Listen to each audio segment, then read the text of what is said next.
Now, the Department of Trade and Industry, along with the National Credit Regulator, held a conference today to look at strategies to reduce over-indebtedness in South Africa.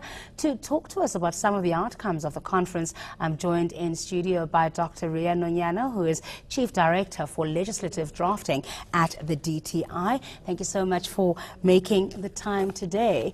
So, obviously, the conference to discuss over-indebtedness, a big problem that we face in the country. So what actually came out of it today? Okay, the conference actually saw the need for affordability assessment regulations to find implementation, but also the conference found a dire need for education awareness programs to be conducted for consumers to understand what they get themselves into when they request for credit. Yeah. But on the other hand, it found the need for us to cause amendments to provisions that speak to emoluments attachment orders, which basically the DOJ is looking at it. If you can be aware, the DOJ has published a bill that speaks to, among others, really causing amendments to the emolument attachment order provision. And the emolument attachment orders, when they are issued, they leave consumers to high legal debt and fees. So that would reduce our consumers to perpetual cycle of indebtedness, but also poverty. But that goes back to the question around abuse, right, of the system. And I think what you've been trying to do is to deal with this problem from both ends, from the reckless lending side, but also the reckless borrowing side. And as you've said, implementation is going to be key. Who's going to monitor that? Obviously, we have the NCR, which is a DTI agency that would monitor and ensure that indeed the regulations are implemented, but also implemented properly. But if you, Nsiki, know the way we work as a department, we have really sort of like a collaborative approach, wherein we involve not only the DTI, but we have also intersectoral government departments. We have DTI agencies, like I already said, like your National Consumer Tribunal. We also have public participation. I think that also, plays a key role. But also the stakeholders themselves, corporate, they should also, take it up to themselves and make sure that, there's full implementation of the regulations. Yeah. You cannot only leave it to the DTI, because really on our own, we cannot do much. Yeah. We can actually go this far, no further.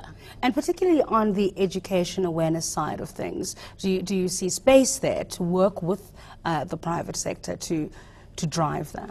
At the moment, the focus from the conference, let me speak, in the context of the conference, the need to work with non-governmental organizations came out quite strong.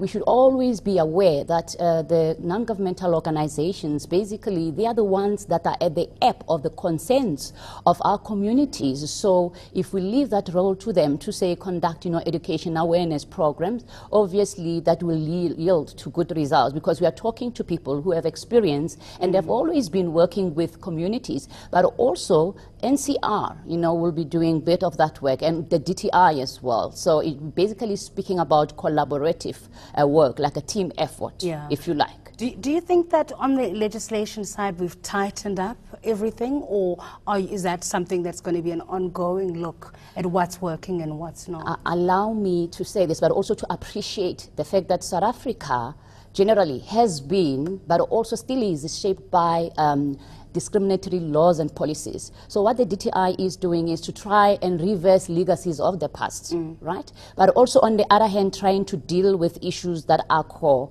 and develop progressive legislation. So in terms of where we are and where we come from, I'd say really DTI has done a deal, in ensuring that we have progressive legislation outcome. But remember, legislation on its own, it's not absolute. There's always room for improvement. So the conference, among others, teased, some areas that you'd feel, okay, in this area we didn't really articulate it properly. There would be always need for us to review the regulations. They are not really Bible. We can review them anytime as that need arises. And throughout, we'll consult, with stakeholders, but also hear what the public has to say. What is it that is working for them, and what is it that is not working? So we'll be able to go back to the drawing board to say, okay, this time around, let's look at what is really now working for us. All right, we'll leave it there. Thanks for your time today.